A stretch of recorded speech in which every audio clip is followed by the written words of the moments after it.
Assalamualaikum warahmatullahi wabarakatuh. Selamat pagi teman-teman semuanya.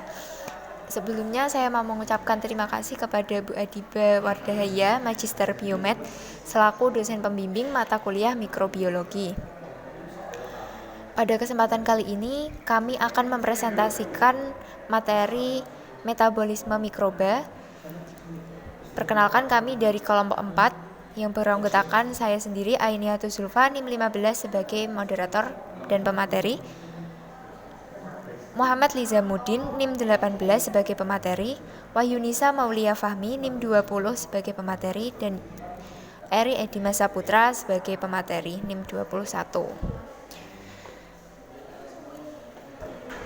Proses metabolisme memiliki peran penting bagi makhluk hidup untuk mendapatkan energi dalam kehidupan.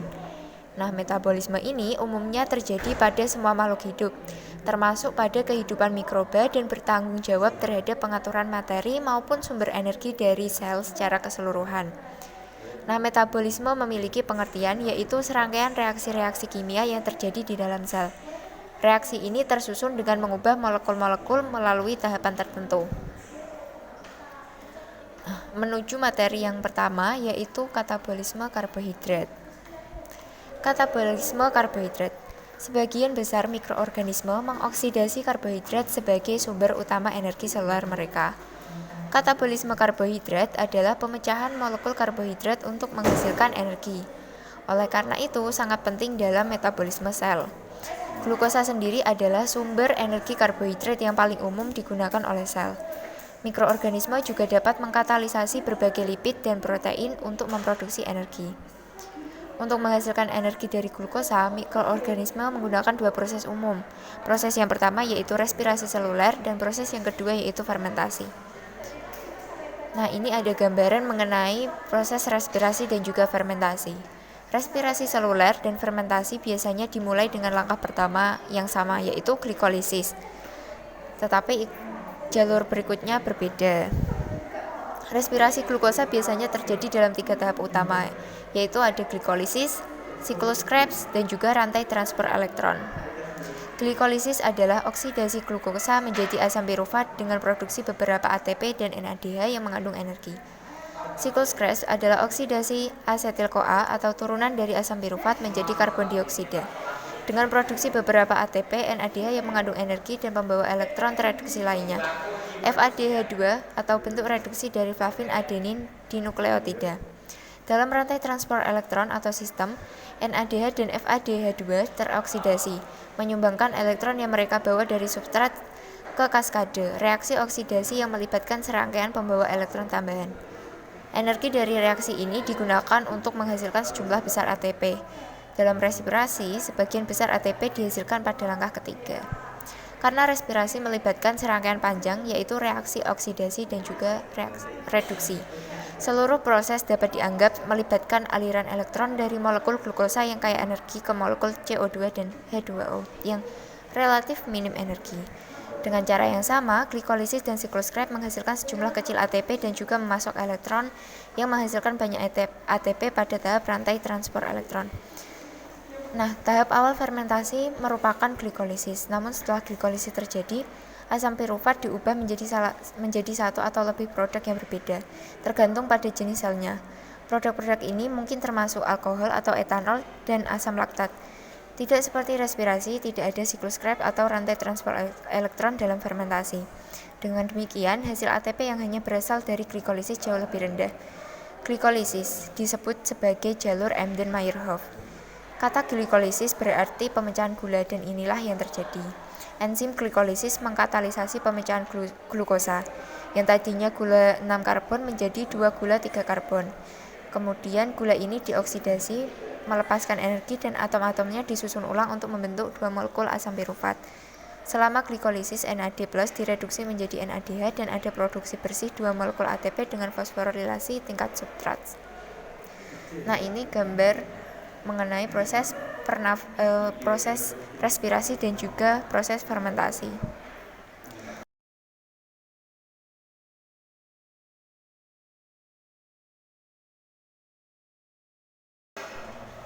Glikolisis tidak membutuhkan oksigen. Ini dapat terjadi apakah oksigen ada atau tidak. Jalur ini adalah serangkaian 10 reaksi kimia. Masing-masing dikatalisis oleh enzim yang berbeda. Langkah-langkahnya diuraikan dalam tahap persiapan. Yang pertama, glukosa memasuki sel dan mengalami fosforilasi. Molekul ATP diinvestasikan, produknya adalah glukosa 6-fosfat. Yang kedua, glukosa 6-fosfat diatur ulang untuk membentuk fruktosa 6-fosfat. Yang ketiga, P dari ATP lain digunakan untuk menghasilkan fruktosa 1,6 difosfat, masih merupakan senyawa 6 karbon. Yang keempat, enzim membelah atau membagi gula menjadi 2 molekul 3 karbon, dihidroksiaseton fosfat atau DHAP dan gliseraldehida atau 3 fosfat atau GP. Yang kelima, DHAP siap dikonversi ke GP. Tindakan sebaliknya juga bisa terjadi.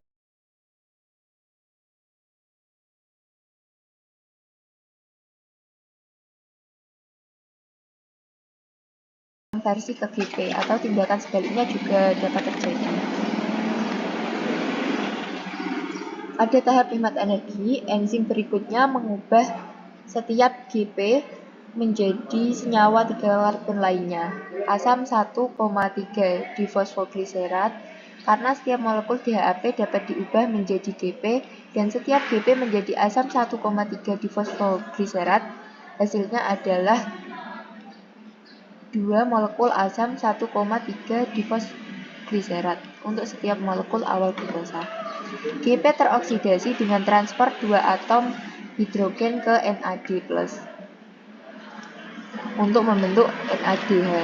Enzim memangsangkan reaksi ini dengan pembentukan ikatan energi tinggi antara gula dan asam. Gula 3 karbon sekarang memiliki 2 grup. Langkah yang ketujuh, energi tinggi P dipindahkan ke ADP, membentuk ATP yang merupakan produksi ATP pertama dari glikolisis. Karena pemecahan gula pada langkah keempat, semua produk menjadi 2 kali lipat. Oleh karena itu, langkah ini benar-benar mengembalikan investasi 2 molekul ATP sebelumnya. Langkah yang ke-8, enzim merelokasi sisa P dari asam 3 fosfogliserat untuk membentuk asam 2 fosfogliserat sebagai persiapan untuk langkah selanjutnya.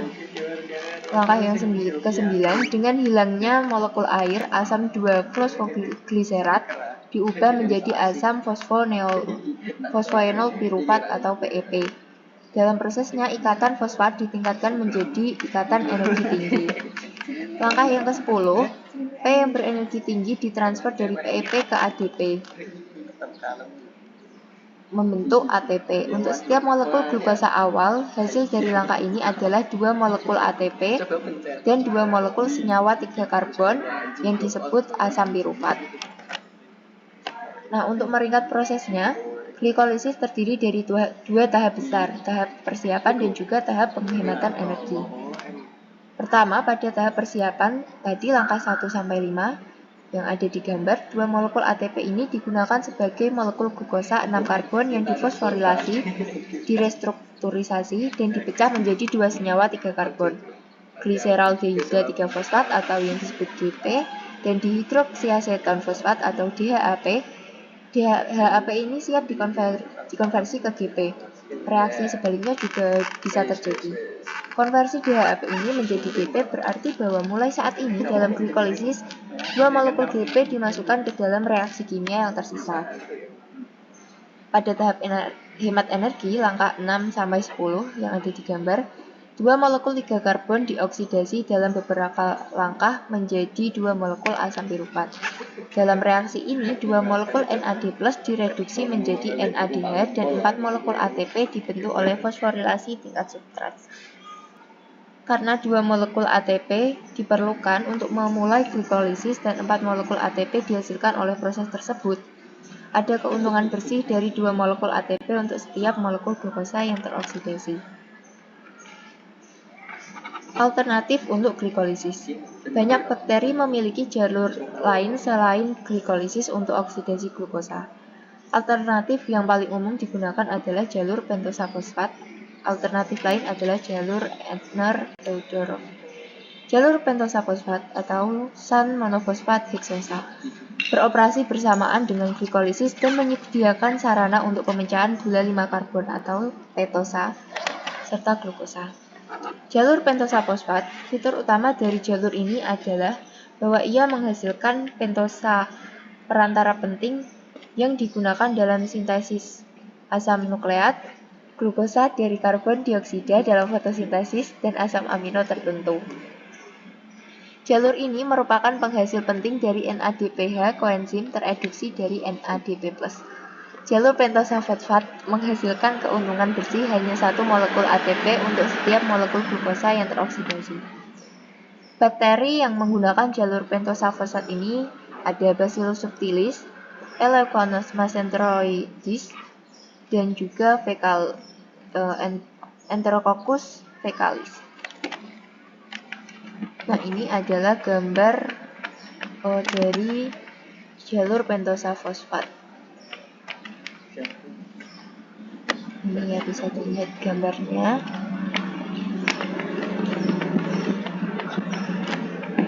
Ada jalur Edner-Theodorov. Jalur Edner-Theodorov menghasilkan 2 molekul LADPH dan 1 molekul ATP untuk digunakan dalam reaksi biosintesis seluler.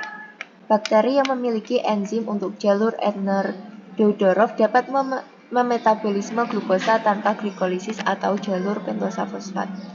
Jalur Edner-Theodorov ditemukan pada beberapa bakteri gram negatif termasuk Rhizobium pseudomonas, Agrobacterium. Umumnya tidak ditemukan di antara bakteri gram positif. Tes untuk kemampuan mengoksidasi glukosa dengan jalur ini kadang-kadang digunakan untuk mengidentifikasi pseudomonas di laboratorium klinis. Nah, ini ada gambar dari jalur Edner-Theodorov. Ini ya, bisa dilihat gambarnya.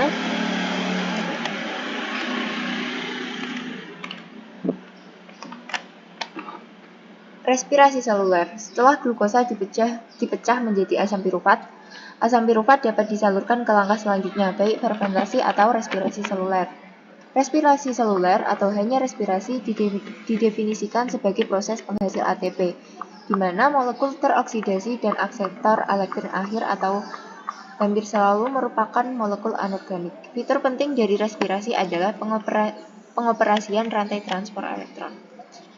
Ada 2 jenis respirasi, tergantung pada apakah suatu organisme adalah aerob yang menggunakan oksigen atau anaerob yang tidak menggunakan oksigen dan bahkan bisa mati karenanya. Dalam respirasi aerobik, akseptor elektron akhir adalah O2. Dalam respirasi anaerob, akseptor elektron akhir adalah molekul anorganik selain oksigen atau jarang molekul organik. Respirasi aerobik, siklus Krebs juga disebut siklus asam trikarboksilat atau TCA atau siklus asam sitrat, adalah serangkaian reaksi biokimia di mana sejumlah besar energi kimia potensial yang disimpan dalam asetil-CoA dilepaskan selangkah demi selangkah. Dalam siklus ini, serangkaian oksidasi dan reduksi mentransfer energi potensial tersebut dalam bentuk elektron ke koenzim pembawa elektron, terutama NAD+. Nah, ini ada gambar mengenai respirasi dan juga fermentasi.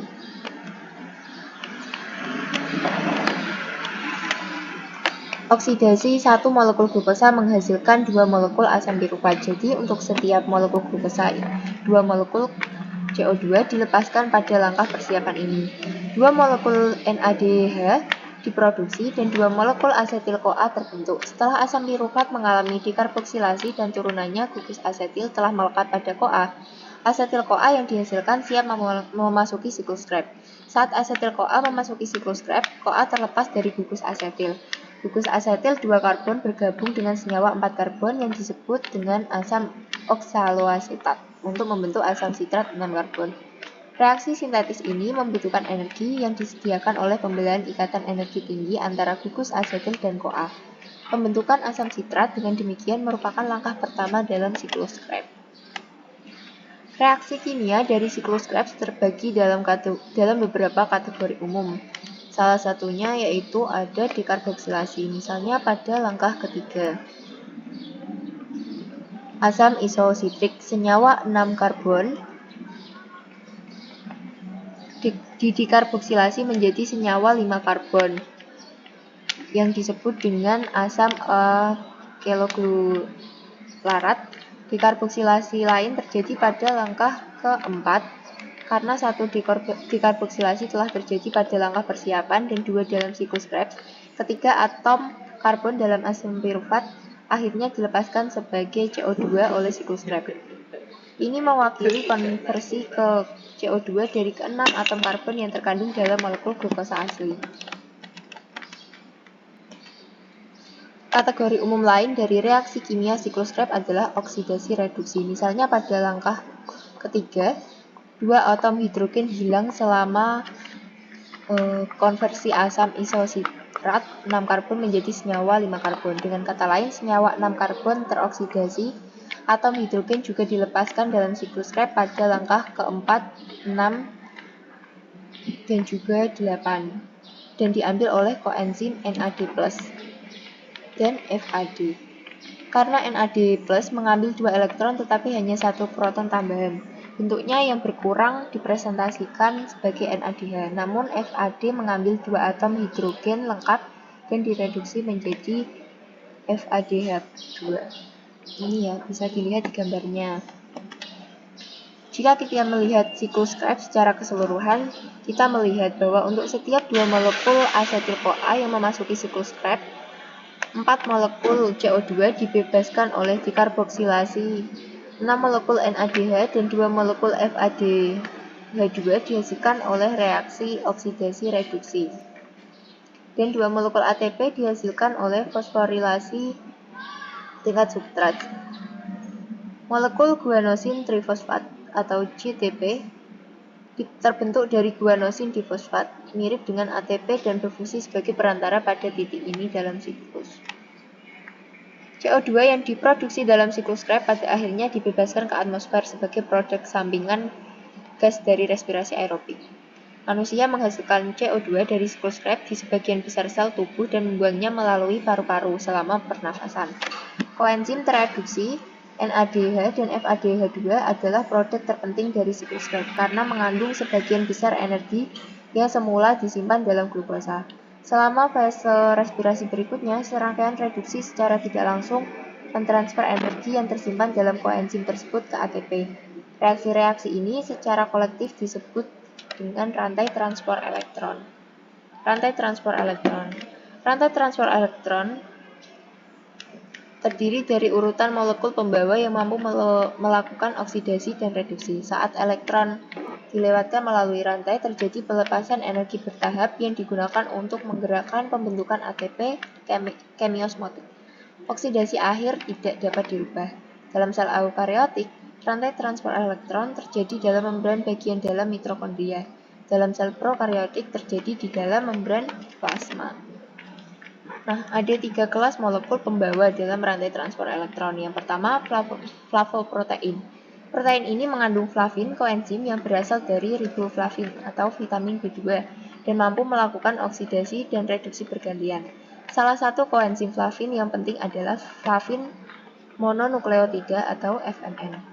Yang kedua yaitu sitrokom, protein dengan gugus yang mengandung zat besi atau Heme yang mampu ada secara bergantian sebagai bentuk tereduksi Fe2+ dan bentuk teroksidasi atau Fe3+.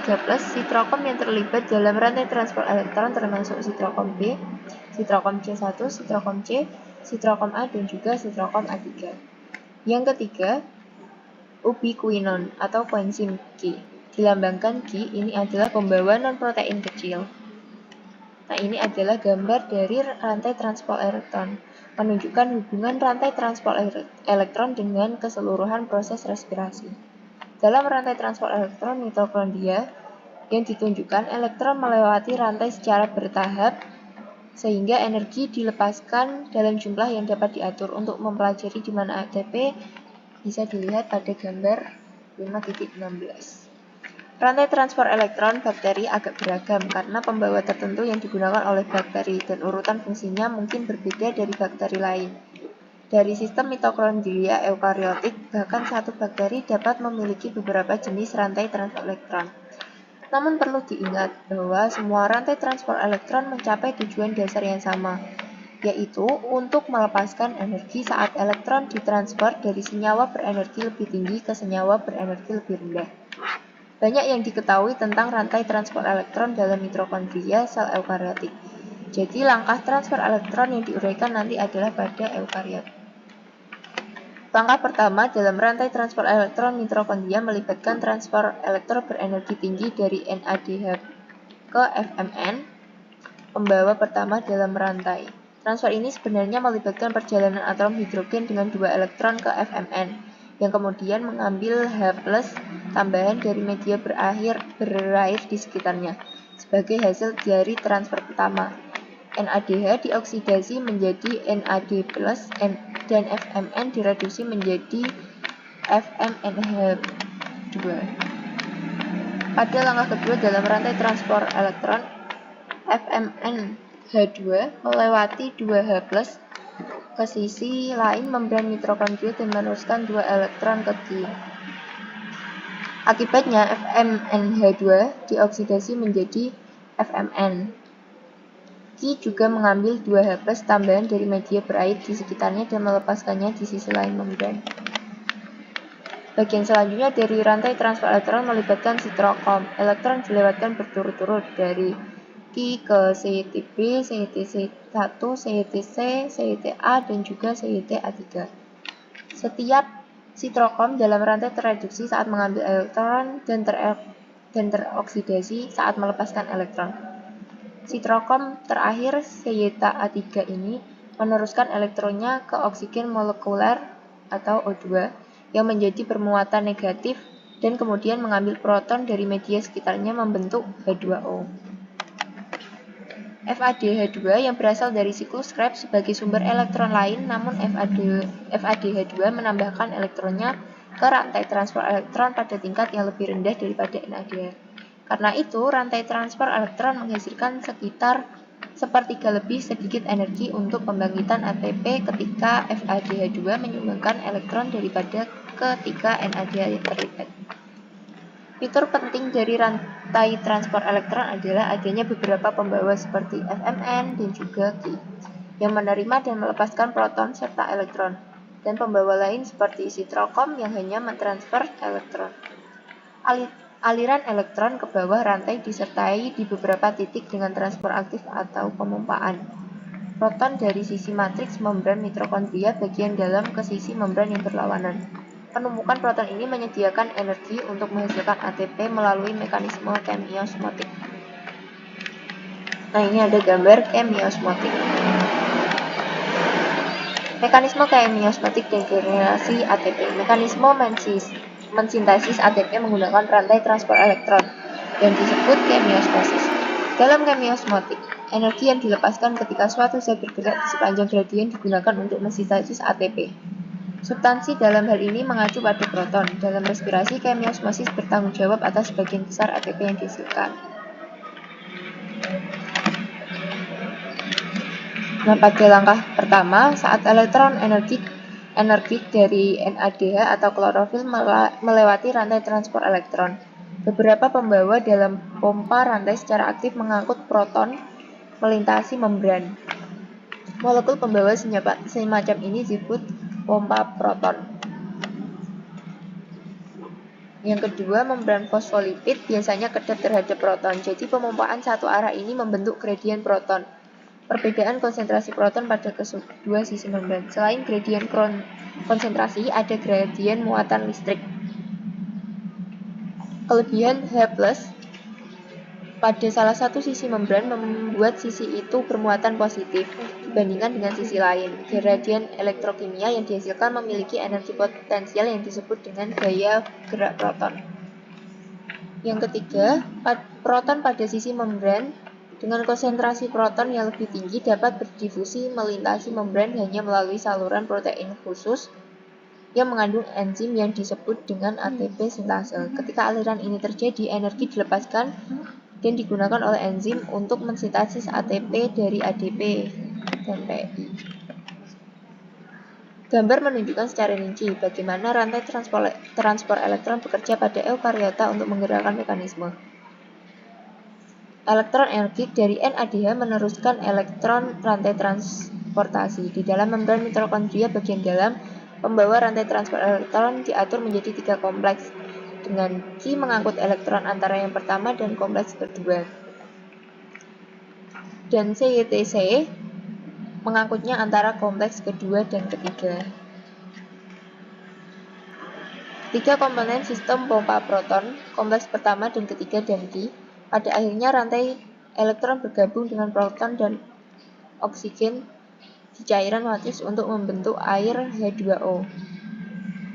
Jadi O2 adalah elektron terakhir akseptor, baik sel prokaryotik dan eukaryotik menggunakan chemiosmotic mekanisme untuk menghasilkan energi untuk produksi ATP, namun di sel eukaryotik.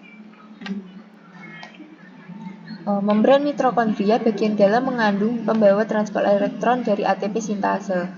Sedangkan pada kebanyakan sel prokaryotik, membran plasma melakukannya. Rantai transfer elektron juga beroperasi dalam fotofosforilasi dan terletak di membran tilakoid, cyanobacteria, dan kloroplas eukaryotik. Ringkasan respirasi aerobik transfer elektron. Transfer rantai elektron meregenerasi NAD+ dan FAD yang dapat digunakan lagi dalam glikolisis dan siklus Krebs.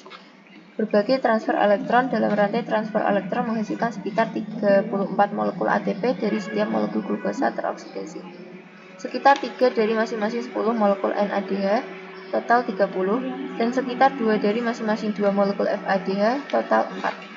Untuk sampai pada jumlah total molekul ATP yang dihasilkan untuk setiap molekul glukosa, 34 dari chemiosmosis ditambahkan ke yang dihasilkan oleh oksidasi dalam glikolisis dan siklus Krebs.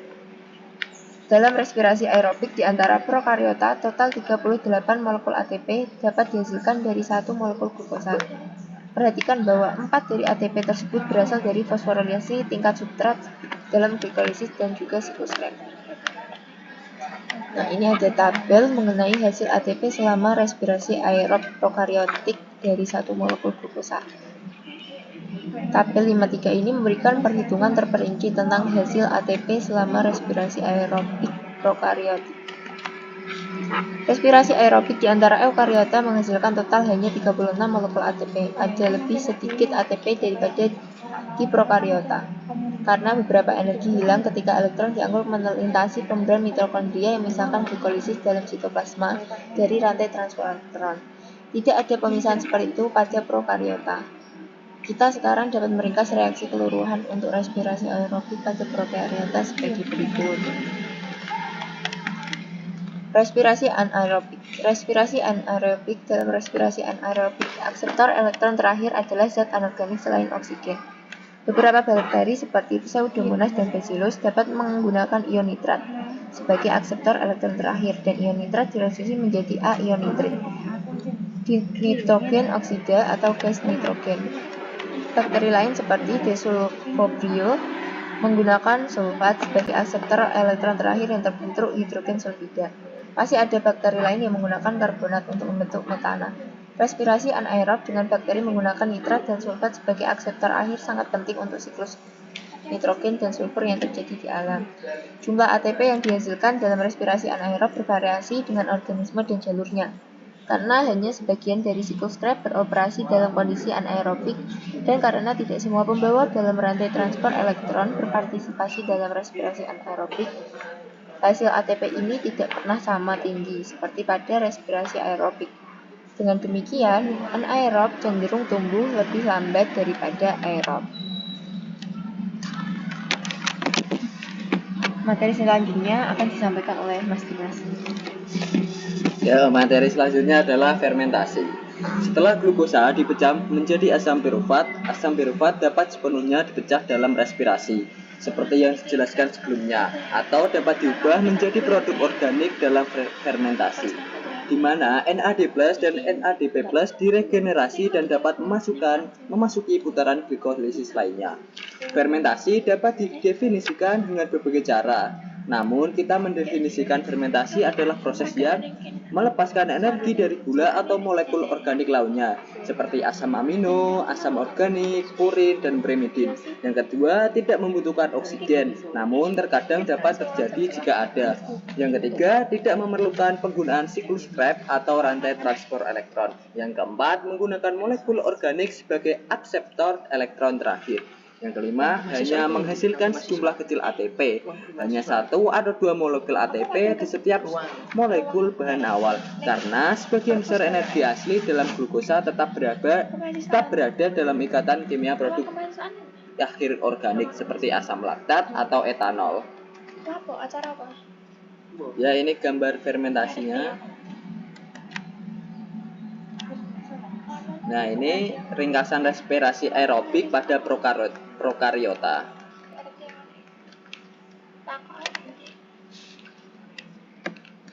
Selama fermentasi, elektron ditransfer bersama dengan proton dari koenzim reduksi NADH, NADPH ke asam pirufat atau turunannya.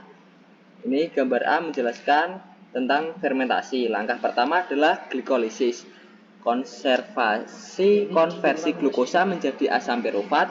Pada langkah kedua, koenzim tereduksi dari glikolisis atau alternatifnya NADH, NADPH menyumbangkan elektron dan ion hidrogen mereka ke asam pirufat atau turunan untuk membentuk produk akhir fermentasi. Nah, ini bakteri dan hasil fermentasinya, contohnya Streptococcus lactobacillus menghasilkan lactic acid, Saccharomyces menghasilkan etanol dan CO2, Propionibacterium menghasilkan propionic acid, dan sebagainya bisa dilihat sendiri. Selanjutnya adalah fungsi dari tahap kedua fermentasi adalah untuk memastikan pasokan EAD+ dan NADP+ yang stabil sehingga glikolisis dapat berlanjut. Dalam fermentasi, ATP dihasilkan hanya selama glikolisis. Mikroorganisme dapat memfermentasi sebagai substrat. Produk akhir tergantung pada mikroorganisme tertentu, substrat dan enzim yang ada dan aktif. Analisis kimia dari produk akhir ini berguna dalam mengidentifikasi mikroorganisme. Yang pertama adalah fermentasi asam laktat. Selama glikolisis, yang merupakan fase pertama asam laktat fermentasi, 1 molekul glukosa dioksidasi menjadi 2 molekul asam pirufat. Oksidasi ini menghasilkan energi yang digunakan untuk membentuk 2 molekul ATP. Pada langkah selanjutnya, 2 molekul asam pirufat direduksi oleh 2 molekul NADH menjadi 2 molekul asam laktat. Karena asam laktat adalah produk akhir dari reaksi, tidak mengalami oksidasi lebih lanjut dan sebagian besar energi yang dihasilkan oleh reaksi tetap disimpan dalam asam laktat. Dengan demikian, fermentasi ini hanya menghasilkan sedikit energi. Selanjutnya adalah fermentasi asam alkohol. Nah, fermentasi alkohol juga dimulai dengan glikolisis molekul glukosa untuk menghasilkan 2 molekul asam pirufat dan 2 molekul ATP. Pada reaksi berikutnya, 2 molekul asam pirufat diubah menjadi 2 molekul asetaldehida dan 2 molekul CO2. 2 molekul asetaldehida selanjutnya direduksi oleh 2 molekul NADH untuk membentuk 2 molekul etanol. Sekali lagi, fermentasi alkohol adalah proses hasil energi karena sebagian besar energi yang terkandung dalam molekul glukosa awal tetap berada dalam etanol atau produk akhir. Fermentasi alkohol dilakukan oleh sejumlah bakteri dan ragi. Etanol dan karbon dioksida dihasilkan oleh ragi. Saccharomyces adalah produk limbah untuk sel ragi tetapi berguna bagi manusia. Etanol yang dibuat oleh ragi adalah alkohol dalam minuman beralkohol dan karbon dioksida yang dibuat oleh ragi menyebabkan adonan rati mengembang. Organisme yang menghasilkan asam laktat serta asam atau alkohol lainnya dikenal sebagai heterolaktik atau heterofermentatif dan sering menggunakan jalur pentosa fosfat. Nah, ini beberapa kegunaan industri berbagai jenis fermentasi. Contohnya etanol, ini bir anggur, bahan awal pati gula, mikroorganismenya Saccharomyces. Ya, kita next saja, nanti ini bisa dibaca sendiri. Selanjutnya adalah respirasi anaerob dan fermentasi. Nah, penghasil energi prosesnya adalah pernapasan aerobik, kondisi pertumbuhan aerobik, hidrogen akhir, oksigen molekuler, jenis fosforilasi, tingkat substrat dan oksidatif, molekul ATP diproduksi per glukosa 36 eukariota. Ya, ini bisa dibaca sendiri ya. Selanjutnya adalah katabolisme lipid dan protein. Mikroba menghasilkan enzim ekstraseluler yang disebut lipase yang pecah lemak menjadi komponen asam lemak dan gliserolnya. Setiap komponen tersebut kemudian dimetabolisme secara terpisah. Banyak bakteri yang menghidrolisis asam lemak dapat menggunakan enzim yang sama untuk mendegradasi produk minyak bumi. Meskipun bakteri ini adalah gangguan ketika mereka tumbuh di tangki penyimpanan bahan bakar. Mereka bermanfaat ketika mereka tumbuh dalam tumbuhan minyak. Ingat bahwa lemak adalah lipid yang terdiri dari asam lemak dan gliserol. Selanjutnya adalah protein terlalu besar untuk melewati membran plasma tanpa bantuan. Mikroba menghasilkan protase dan peptidase ekstraseluler, enzim yang memecah protein menjadi asam amino dan komponennya yang dapat melintasi membran. Namun sebelum asam amino dapat dikatabolisme, mereka harus diubah secara enzimatik menjadi zat lain yang dapat memasuki siklus Krebs. Dalam salah satu konversi tersebut yang disebut deaminasi, gugus amino dari asam amino dihilangkan dan berubah menjadi ion amonium atau NH yang dapat dikeluarkan dari sel. Asam organik yang tersisa dapat masuk ke dalam siklus Krebs. Konversi lainnya melibatkan dekarbonisasi atau penghilangan COOH dan dehidrogenasi. Nah, ini gambar gliserol diubah menjadi dihidroksiaseton fosfat atau DHAP dan dikatabolisasi melalui glikolisis dan siklus Krebs. Selanjutnya ini adalah katabolisme berbagai molekul makanan organik, protein, karbohidrat, dan lipid semua bisa menjadi sumber elektron dan proton untuk respirasi. Molekul makanan ini masuk glikolisis atau siklus Krebs di berbagai titik. Selanjutnya adalah tes biokimia dan identifikasi bakteri. Mikroba menghasilkan enzim ekstraseluler yang disebut lipase yang pecah lemak menjadi komponen asam lemak dan gliserolnya. Setiap komponen tersebut dimetabolisme secara terpisah. Bisa dilihat pada gambar 5.20 ya. Nah, ini di laboratorium bakteri diinokulasi dalam tabung yang berisi glukosa, indikator pH dan asam spesifik. A. Indikator pH berubah menjadi kuning ketika bakteri menghasilkan asam dari glukosa. B. Produk basa dari dekarbonisasi mengubah indikator menjadi ungu. Bakteri yang diinokulasikan ke dalam tabung dapat menggunakan protein atau karbohidrat sehingga sumber karbon dan energi. Jika mereka mengetabolisme karbohidrat dan menghasilkan asam, indikator pH berubah warna. Nah, ini adalah contoh tes fermentasi ya. Gambar A ini adalah sebuah tabung fermentasi yang tidak diinokulasi yang mengandung manitol karbohidrat. Ini tabung B, Staphylococcus epidermidis tumbuh pada protein tetapi tidak menggunakan karbohidrat. Organisme ini digambarkan sebagai manitol main. Yang ini tabung C, Staphylococcus aureus menghasilkan asam tetapi bukan gas. Spesies ini adalah manitol plus. Yang tabung D adalah Escherichia coli, juga manitol plus dan menghasilkan asam dan gas dari manitol. Gas tersebut terperangkap dalam tabung Durham terbalik. Selanjutnya adalah Shigella, menyebabkan disentri. Shigella dibedakan dari E. coli dengan uji biokimia. Tidak seperti E. coli, Shigella tidak menghasilkan gas dari laktosa dan tidak menghasilkan enzim laktat dehidrogenase. Salmonella mudah dibedakan E. coli dengan produksi hidrogen sulfida atau H2S. Hidrogen sulfida dilepaskan ketika bakteri menghilangkan belerang dari asam amino. H2S bergabung dengan besi untuk membentuk endapan hitam dalam media kultur. Selanjutnya adalah fotosintesis. Selanjutnya materi fotosintesis akan disampaikan oleh Mbak Wahyunisa. Waktu dan tempat saya persilahkan. Untuk materi keempat yaitu fotosintesis. Organisme mensintesis senyawa organik kompleks dari zat anorganik sederhana. Mekanisme utama tersebut adalah proses yang disebut fotosintesis yang dilakukan oleh tumbuhan dan banyak mikroba. Pada dasarnya, fotosintesis adalah konversi energi cahaya dari matahari menjadi energi kimia. Energi kimia tersebut kemudian digunakan untuk mengubah CO2 dari atmosfer menjadi senyawa karbon yang lebih tereduksi, terutama gula. Kata fotosintesis merangkum prosesnya. Foto berarti cahaya dan perpaduan mengacu pada perakitan senyawa organik. sintesis gula ini dengan menggunakan atom karbon dari gas CO2 yang disebut juga fiksasi karbon. Kelanjutan kehidupan seperti yang kita kenal di bumi bergantung pada daur ulang karbon dengan cara ini. Cyanobacteria, ganggang, dan tumbuhan hijau semuanya berkontribusi pada alur ulang vital ini dengan fotosintesis. Fotosintesis dapat diringkas melalui persamaan. Pertama, tumbuhan, alga, dan cyanobacteria menggunakan air sebagai donor hidrogen melepaskan O2. Yang kedua, bakteri belerang ungu dan belerang hijau menggunakan H2S sebagai donor hidrogen menghasilkan butiran belerang.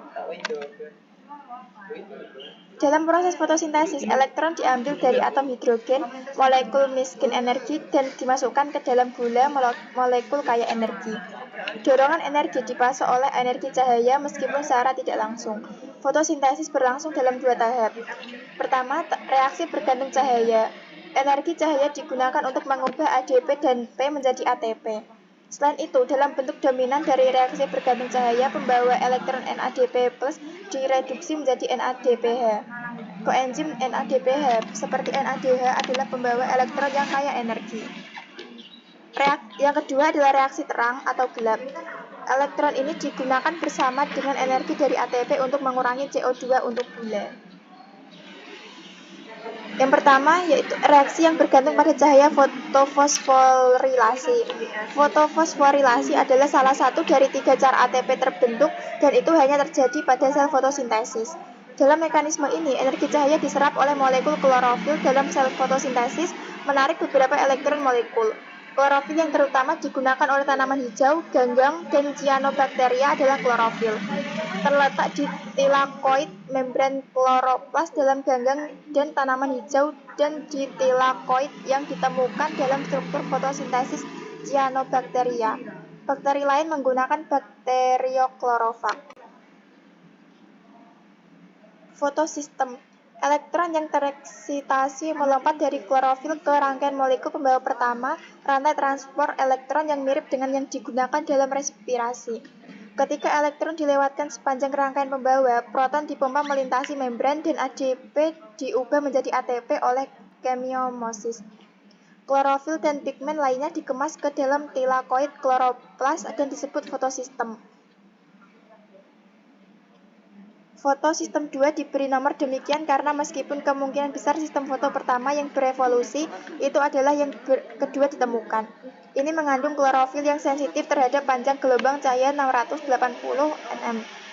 Fotosistem 1 mengandung klorofil yang sensitif terhadap panjang gelombang cahaya 700 nm.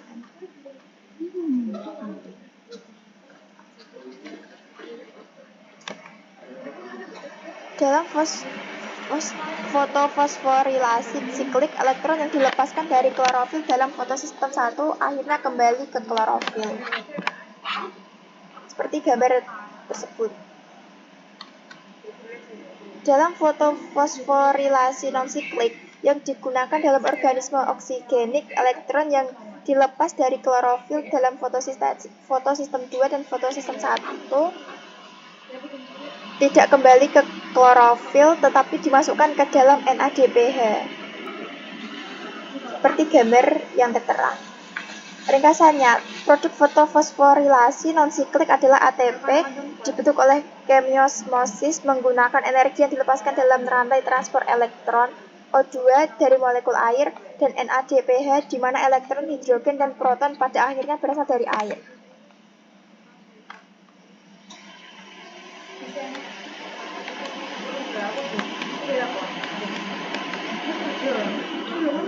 Fotofosforilasi. Yang gambar pertama, dalam fotofosforilasi siklik, elektron yang dilepaskan dari klorofil oleh cahaya kembali ke klorofil setelah melewati sepanjang rantai transport elektron. Energi dari transport elektron juga menjadi ATP. Gambar kedua, dalam fotofosforilasi non-siklik, elektron yang dilepaskan dari klorofil dalam fotosistem 2 digantikan oleh elektron dari atom hidrogen dalam air. Proses ini juga melepaskan ion hidrogen Elektron dari klorofil dalam fotosistem 1 dilewatkan sepanjang rantai transport dengan elektron ke akseptor elektron NADP+. NADP+ bergabung dengan elektron dan dengan ion hidrogen dari air membentuk NADPH. Dua, reaksi bebas cahaya, itu siklus Calvin-Benson. Reaksi bebas cahaya atau gelap dinamai demikian karena tidak memerlukan cahaya secara langsung. Mereka termasuk jalur siklik kompleks yang disebut siklus Calvin-Benson, di mana CO2 diperbaiki, yaitu reaksi untuk mentransfer elektron dan mekanisme serupa untuk menggunakan energi yang dilepaskan untuk menghasilkan ATP. Versi sederhana dari siklus Calvin-Benson, diagram ini menunjukkan 3 putaran siklus di mana 3 molekul CO2 tetap dan 1 molekul gliseraldehida 3-fosfat diproduksi dan meninggalkan siklus. 2 molekul gliseraldehida 3-fosfat diperlukan untuk membuat 1 molekul glukosa.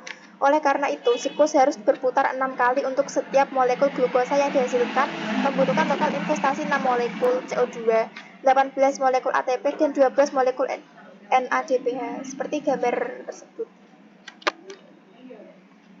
Materi kelima yaitu mekanisme produksi energi. Di dalam makhluk hidup, energi berbeda dari satu organisme ke organisme lain dalam bentuk energi potensial yang terkandung dalam ikatan senyawa kimia. Organisme memperoleh energi dari reaksi oksidasi. Untuk mendapatkan energi dalam bentuk yang dapat digunakan, sel harus memiliki donor elektron atau hidrogen yang berfungsi sebagai sumber energi awal di dalam sel. Donor elektron beragam dan dapat mencakup pigmen fotosintesis, glukosa atau senyawa organik lainnya, unsur belerang, amonia atau gas hidrogen.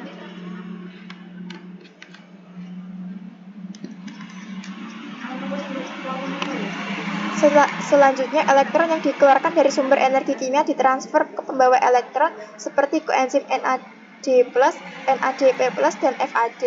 Transfer ini adalah reaksi oksidasi reduksi sumber energi awal teroksidasi karena pembawa elektron pertama ini berkurang. Selama fase ini, beberapa ATP diproduksi. Pada tahap ketiga, elektron ditransfer dari pembawa elektron ke akseptor elektron akhir mereka dalam reaksi oksidasi reduksi lebih lanjut, menghasilkan lebih banyak ATP. Pada respirasi aerobik, oksigen O2 berfungsi sebagai akseptor elektron terakhir. Dalam respirasi anaerob, zat anorganik lainnya dari oksigen, seperti ion nitrat 3 atau ion sulfat, berfungsi sebagai akseptor elektron terakhir. Dalam fermentasi, senyawa organik berfungsi sebagai akseptor elektron terakhir. Dalam respirasi aerobik dan anaerobik, serangkaian pembawa elektron yang disebut rantai transport elektron melepaskan energi yang digunakan oleh mekanisme kemiosmosis untuk mensintesis ATP. Terlepas dari sumber energinya, semua organisme menggunakan oksidasi reduksi yang serupa reaksi untuk mentransfer elektron dan mekanisme serupa untuk menggunakan energi yang dilepaskan untuk menghasilkan ATP. Materi keenam yaitu keanekaragaman metabolik di antara organisme. Pertama-tama, dengan mempertimbangkan sumber energi, kita umumnya dapat mengklasifikasikan organisme sebagai fototrof atau kemotrof. Fototrof menggunakan cahaya sebagai sumber energi utama mereka, sedangkan kemotrof tergantung pada reaksi oksidasi reduksi senyawa anorganik atau organik untuk energi. Untuk sumber karbon utama mereka, autotrof atau pengumpan mandiri menggunakan karbon dioksida, dan heterotrof, pengumpan pada orang lain, membutuhkan sumber karbon organik. Autotrof juga disebut sebagai litotrof atau pemakan batu, dan heterotrof juga disebut sebagai organotrof.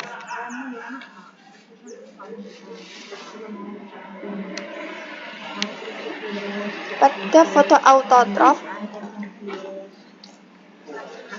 jika kita menggabungkan sumber energi dan karbon, kita memperoleh klasifikasi nutrisi berikut untuk organisme fotoautotrof, fotoheterotrof, kemoautotrof, dan kemoheterotrof. Hampir semua mikroorganisme penting secara medis yang dibahas dalam buku ini adalah kemoheterotrof. Biasanya organisme menular mengkatabolisme zat yang diperoleh dari inang. Bisa dilihat gambarnya. Fotoautotrof menggunakan cahaya sebagai sumber energi dan karbon dioksida sebagai sumber utama karbonnya. Mereka termasuk bakteri fotosintetik atau bakteri hijau dan ungu dan cyanobacteria, ganggang, dan tanaman hijau. Dalam reaksi fotosintesis cyanobacteria, ganggang, dan tanaman hijau, atom hidrogen air digunakan untuk mengurangi karbon dioksida dan gas oksigen dikeluarkan. Karena proses fotosintesis ini menghasilkan O2, kadang-kadang disebut oksigen. Selain cyanobacteria, ada beberapa famili prokariota fotosintesis lainnya. Masing-masing diklasifikasikan menurut cara mengurangi CO2. Bakteri ini tidak dapat menggunakan H2O untuk mengurangi CO2 dan tidak dapat melakukan fotosintesis ketika oksigen ada. Mereka harus memiliki lingkungan anaerob. Akibatnya, proses fotosintesis mereka tidak menghasilkan O2 dan disebut anoksigenik. Fotoautotrof anoksigenik adalah bakteri hijau dan ungu. Itu bakteri hijau seperti klorobium digunakan belerang, senyawa belerang seperti hidrogen sulfida atau gas hidrogen untuk mengurangi karbon dioksida dan membentuk senyawa organik. Menerapkan energi dari cahaya dan enzim yang sesuai, bakteri ini mengoksidasi sulfida atau belerang menjadi sulfat atau mengoksidasi gas hidrogen menjadi air. Bakteri ungu seperti kromatium juga menggunakan belerang, senyawa belerang, atau gas hidrogen untuk mengurangi karbon dioksida. Mereka dibedakan dari bakteri hijau berdasarkan jenis klorofilnya, lokasi penyimpanan belerang, dan RNA ribosom. Berikut perbandingan fotosintesis pada eukariota dan prokariota terpilih. Bisa dilihat gambarnya. Yang kedua, fotoheterotrof. Fotoheterotrof menggunakan cahaya sebagai sumber energi tetapi tidak dapat mengubah karbon dioksida menjadi gula. Sebaliknya, mereka digunakan sebagai sumber senyawa organik karbon seperti alkohol, asam lemak, asam organik lainnya, dan karbohidrat. Fotoheterotrof bersifat anoksigenik. Bakteri non-sulfur hijau seperti Chloroflexus dan bakteri non-sulfur ungu seperti Rhodopseudomonas adalah fotoheterotrof. Ketiga, kemoautotrof. Kemoautotrof menggunakan elektron dari senyawa anorganik yang direduksi sebagai sumber energi dan mereka menggunakan CO2 sebagai sumber karbon utamanya. Mereka memperbaiki CO2 dalam siklus Kelvin-Benson. Sumber energi anorganik untuk organisme ini termasuk hidrogen sulfida untuk Beggiatoa, unsur belerang untuk Thiobacillus thiocsidans, amonia untuk Nitrosomonas, ion nitrit untuk Nitrobacter, gas hidrogen untuk Cupriavidus, besi-besi untuk Thiobacillus ferrooxidans, dan karbon monoksida untuk Pseudomonas carboxylohydrogena. Energi yang berasal dari oksidasi senyawa anorganik ini akhirnya disimpan dalam ATP yang dihasilkan oleh fosforilasi oksidatif. Yang ketiga, kemoheterotrof.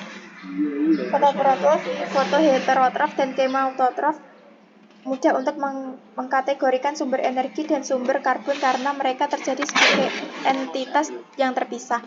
Namun dalam kemoheterotrof perbedaannya tidak begitu jelas karena sumber energi dan sumber karbon biasanya merupakan senyawa organik yang sama, glukosa misalnya. Kemoheterotrof secara khusus menggunakan elektron dari atom hidrogen dalam senyawa organik sebagai sumber energinya. Heterotrof selanjutnya diklasifikasikan menjadi sumber molekul organiknya. Saprofit hidup dari bahan organik mati dan parasit memperoleh nutrisi dari inang hidup. Sebagian besar bakteri dan semua jamur, protozoa, dan hewan adalah kemoheterotrof. Bakteri dan jamur dapat menggunakan berbagai macam senyawa organik untuk sumber karbon dan energi. Inilah sebabnya mengapa mereka dapat hidup di lingkungan yang beragam. Memahami kekeragaman mikroba secara ilmiah menarik dan penting secara ekonomi. Dalam beberapa situasi pertemuan mikroba tidak diinginkan, seperti ketika bakteri karet degrading menghasilkan pek atau sol sepatu. Namun bakteri yang sama ini mungkin bermanfaat jika mereka menguraikan produk karet yang dibuang seperti ban bekas. Rhodococcus erythropolis tersebar luas di tanah dan dapat menyebabkan penyakit pada manusia dan hewan lain. Namun, spesies yang sama ini mampu menggantikan atom belerang dalam minyak bumi dengan atom oksigen. Sebuah perusahaan Texas saat ini menggunakan eritropolis untuk memproduksi minyak desulfurasi. Baik, materi selanjutnya akan dibahas oleh Mas Nizam.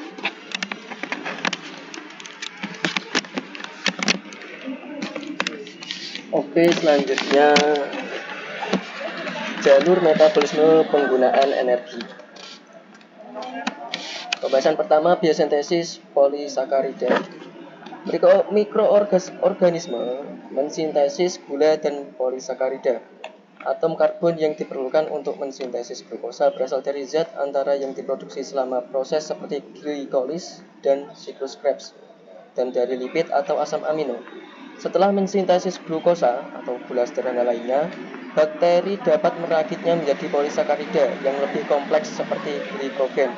Agar bakteri dapat membangun glukosa menjadi glikogen, unit glukosa harus difosforilasi dan dihubungkan. Produk fosforilasi glukosa adalah glukosa 6-fosfat. Proses semacam itu melibatkan pengeluaran energi, biasanya dalam bentuk ATP, agar bakteri dapat mensintesis glikogen. Molekul ATP ditambah ke glukosa 6-fosfat untuk membentuk adenosin difosfoglucose atau ADPG. Setelah ADPG disintesis, ia dihubungkan dengan unit serupa untuk membentuk glikogen. Ini penggambaran dari glikolisis untuk menjadi glikogen pada bakteri, hewan, dan bakteri. Menggunakan nukleotida yang disebut uridin trisfosfat (UTP) sebagai sumber energi dan glukosa 6-fosfat. Hewan mensintesis glikogen dan banyak hibrid lainnya dari uridin difosfoglukosa. Senyawa yang terkait dengan UDPG disebut UDP N-asetilglukosanin (UDP-NAC) adalah bahan awal kunci dalam biosintesis peptidoglikan, zat yang membentuk dinding sel bakteri. UDP-NAC terbentuk dari fruktosa 6-fosfat dan reaksinya juga menggunakan UTP. Biosintesis lipid. Karena lipid sangat bervariasi dalam komposisi kimia, mereka disintesis oleh berbagai rute. Sel mensintesis lemak dengan menggunakan gliserol dan asam lemak. Bagian gliserol lemak berasal dari dihidroksiaseton fosfat, zat antara yang terbentuk selama glikolisin. Asam lemak yang merupakan hidrokarbon rantai panjang atau berarti hidrogen yang terkait dengan karbon, dibangun ketika dua fragmen karbon asetil KOA secara berturut-turut ditambah satu sama lain. Seperti halnya sintesis polisakarida, unit pembentuk lemak dan lipid lainnya bukan melalui reaksi sintesis dehidrasi yang membentuk energi, tidak selalu dalam bentuk ATP. Peran lipid yang paling penting adalah sebagai komponen struktural membran biologis, dan sebagai besar lipid membran adalah fosfolipid. Lipid dengan struktur yang sangat berbeda, kolesterol, juga ditemukan di membran plasma sel eukariotik. Lilin ada lipid yang merupakan komponen penting dari dinding sel bakteri tahan asam. Lipid lain seperti karotenoid menyediakan pigmen merah, jingga, dan kuning dari beberapa mikroorganisme. Beberapa lipid membentuk bagian dari molekul klorofil. Lipid juga berfungsi dalam penyimpanan energi. Ingatlah bahwa produk penguraian lipid setelah oksidasi biologis dimasukkan ke dalam siklus Krebs. Ini penggambarannya.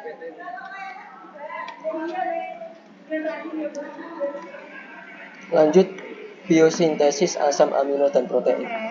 Asam amino diperlukan untuk biosintesis protein beberapa mikroba seperti E. coli.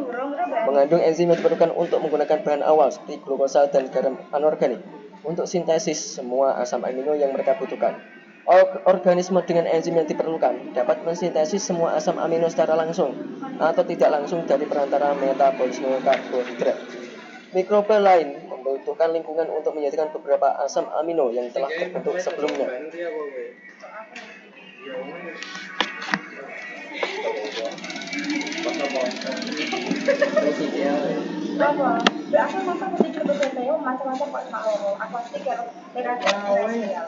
Penggambaran siklus Krebs.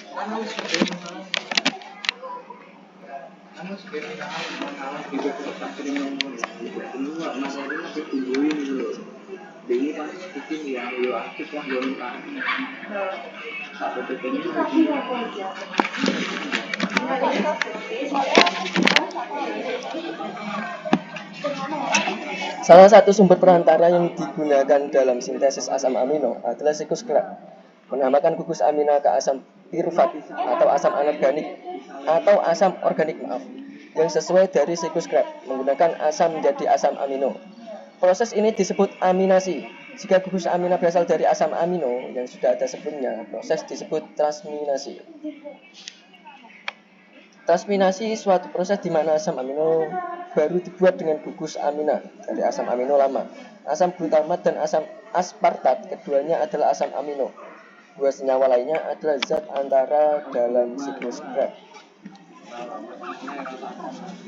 Ini gambar proses transminasi. Sebagian besar asam amino dalam sel ditakdirkan untuk menjadi blok bangunan untuk sintesis protein. Protein memainkan peran utama dalam sel sebagai enzim, komponen struktural, dan racun. Untuk menyebutkan beberapa kegunaan saja, penggabungan asam amino untuk membentuk protein melibatkan sintesis dehidrasi dan membutuhkan energi dalam bentuk ATP.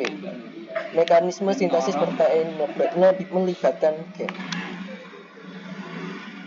B. Biosintesis purin dan pirimidin. Molekul informasi DNA dan RNA terdiri dari unit berulang yang disebut nukleotida, yang masing-masing terdiri dari purin atau pirimidin, pentosa gula 5 karbon, dan gugus fosfat. Gula 5 karbon nukleotida berasal dari jalur pentosa fosfat atau jalur Etner-Duodorov. Asam amino tertentu, asam aspartat, glisin, dan glutamamin terbuat dari zat antara yang diproduksi selama glikolisis dan siklus Krebs dalam siklus Krebs berpartisipasi dalam biosintesis purin dan pirimidin. Karbon dan atom nitrogen atau nitrogen yang berasal dari asam amino ini membentuk cincin purin dan pirimidin, dan energi untuk sintesis disediakan oleh ATP. DNA berisi semua informasi yang diperlukan untuk menentukan struktur dan fungsi spesifik sel, baik RNA dan RNA diperlukan untuk sintesis protein. Selain itu, nukleotida seperti ATP, NAD+, dan NADP+ berperan dalam merangsang dan menghambat laju metabolisme sel. Sintesis DNA dan RNA dari nukleotida. Nah, ini penggambaran siklus Krebs.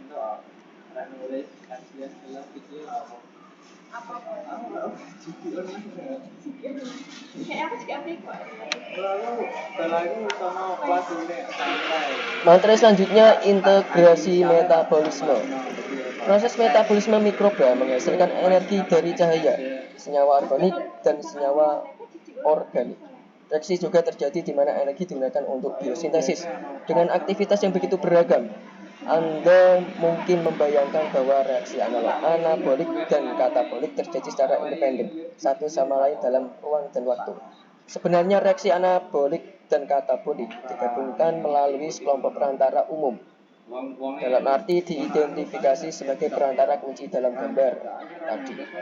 Reaksi anabolik dan katabolik juga berbagi beberapa jalur metabolisme seperti siklus Krebs.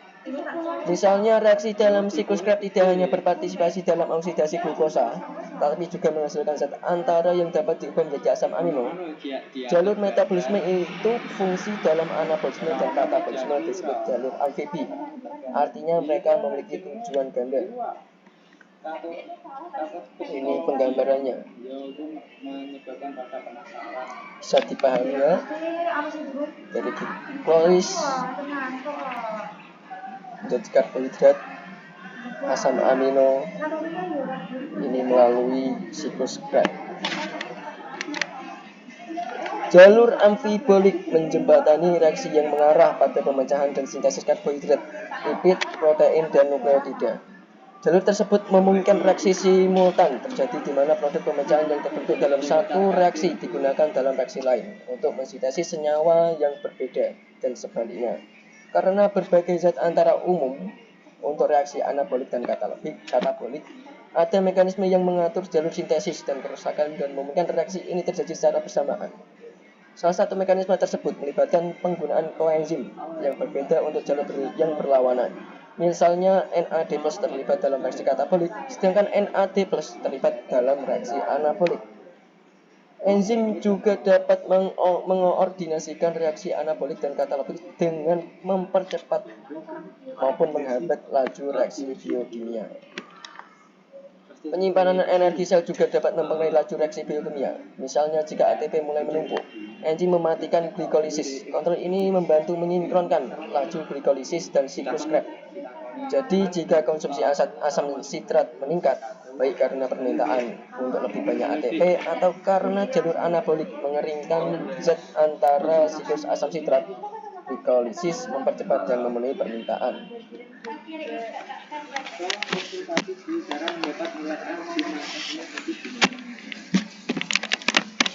Sekian materi yang dapat kelompok kami sampaikan. Apabila dari teman-teman ada yang ingin ditanyakan mengenai materi metabolisme mikroba, nanti bisa PC di WA ya. Sebelumnya mohon maaf jika dalam presentasi kelompok 4 tadi terdapat banyak kesalahan maupun dari segi penyampaian materi banyak kata-kata yang berbelit-belit. Kami mohon maaf sebesar-besarnya. Terima kasih kepada teman-teman atas perhatiannya. Wassalamualaikum warahmatullahi wabarakatuh. Waalaikumsalam. Wah, bermakna. Apa tadi?